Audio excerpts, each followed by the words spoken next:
Nabuntisan ko, apanwa kumasayod kung kinsa ang amahan. Akong uyab ba o akong amo? Maayong adlaw kanimo DJ Sam og sa imuhang mga viewers. Di ko kay bawo mo Bisaya pero maningkamot ko ug makasabot pud ko sa imong mga istorya. Tawgan na lang pud ko sa pangalang Hanelin. Taga Bicol ko DJ Sam. Gusto lang pud na akong i-share ang ako ang kaagi DJ Sam. 2006, pag-graduate na ako sa college, nanarbaho dayon ko sa usa ka panimalay. Tawgon na lang nato sa pangalang Rico ang akong amo. After ko makagraduate DJ Sam, nagtrabaho ko sa Las Piñas. Gipasulod ko sa akong pinsan DJ Sam. Tulumi kabuok sa panimalay, ako na-assign sa computer shop o groceryhan DJ Sam. Karon kay nga akong amo nga lalaki nga si Rico, wa may anak, kay ingon pa sila baog daw. Doon na siya'y lahi nga Espanyol DJ Sam. Na ako'y boyfriend ha, og 6 years na mi. Karon pag abot na ako og 2 years ilahan ni Rico, napansin nako nga nakagusto na siya sa ako Ginahatagan ako niya og regalo, naga-chat-chat pud ming duha. Ang iyang cellphone na gihatag sa ako dati, 3210 pa DJ Sam. Sa sobra niya ka-sweet sa ako DJ Sam na fall pud ko. Maong gisugot na ako siya DJ Sam og nag 4 years pud mi. Ang akong uyab 6 years pud mi nga magka-live-in DJ Sam.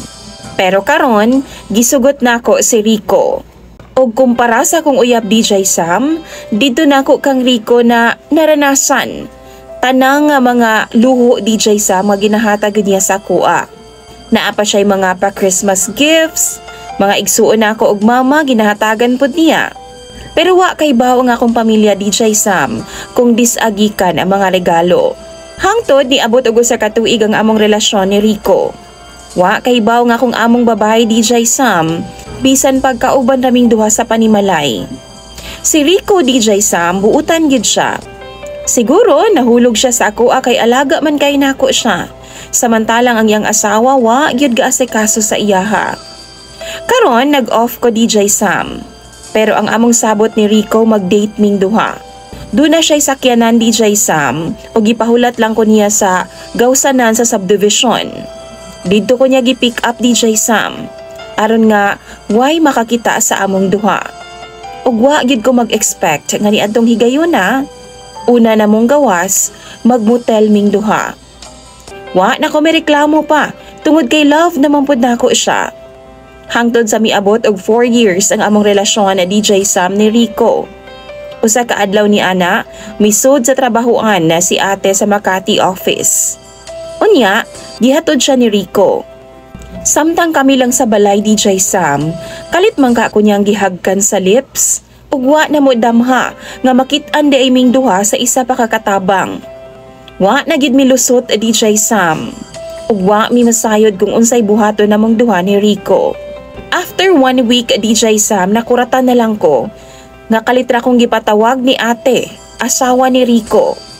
Gisita ko niya DJ Sam, unsa daw katinuod ang sumbong sa katabang nga si Lisa nga nakit-an daw minyang duha ni sir nga naghalukanay. DJ Sam, una pa mi nagkaistorya ni ate. Nag-istoryahanay namin ni Rico daan nga wa gyud mo angkon bisan unsay mahitabo. Ingon ko kang ate DJ Sam nga wa ko masayod ana. Dili na tinuod tungod kay naara ko sa kompyuteran o ga-download ko og CD recorder. Si Rico DJ Sam, nasuko siya kang ate. Yang gisinghagan. Ngano daw mutuo kang Lisa nga ilang katabang. Si ate DJ Sam nahadlok na siya kay Rico. Kalit na lang siyang nisaka sa taas og pagbaba ni ate, iyan ang istorya si Lisa dala na ang mga gamit ug ipalayas na niya si Lisa DJ Sam. Kay baw mo, di gud ko makatan-aw diretso kang Lisa. Tungod kay baw man kung unsay tinuod. Fast forward DJ Sam, naging okay ang tanan. Sige na pud migbalik og motel ni Rico. Paglabay sa pipila ka buwan DJ Sam, Enero kadto. Nasayra na lang nako nga buntis ko ug wa ko masayod kung kinsa ang amahan. Si Rico ba o ako ang uyab? Bago manggod nag-Enero DJ Sam, Pasko, Disyembre, miuli ko sa amua. Ug dunay nahitabo sa amua sa ako ang uyab. Happy kay si Rico DJ Sam pagkaibaw niya nga buntis ko. Ug didto ko nang anak DJ Sam sa balay nila ni Rico. Grabe niya kaalaga ang akong anak DJ Sam. Ginakuha niya ang bata every time nga wala ang iyahang misis. Siya ang gatiman DJ Sam kay uhaw gyud siya sa bata.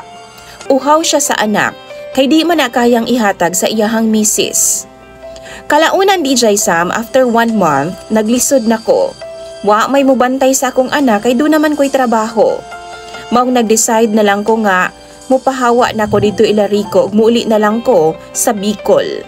Kauban na nga akong anak DJ Sam. Pero padayon gihapon na nga mo ang chat ni Rico. Nagpakiluoy siya nga mubalik na lang daw ko sa ilaha. Nag-decide po na nga akong boyfriend DJ Sam nga magpakasal naming duha.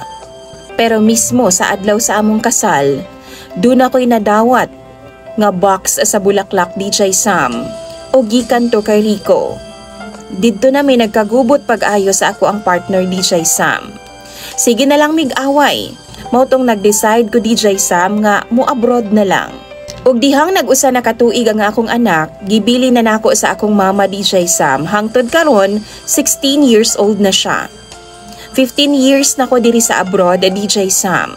Pero hangtod karon, wa gihapon ko masayod kung kinsa gyud ang tinuod nga amahan sa akong anak.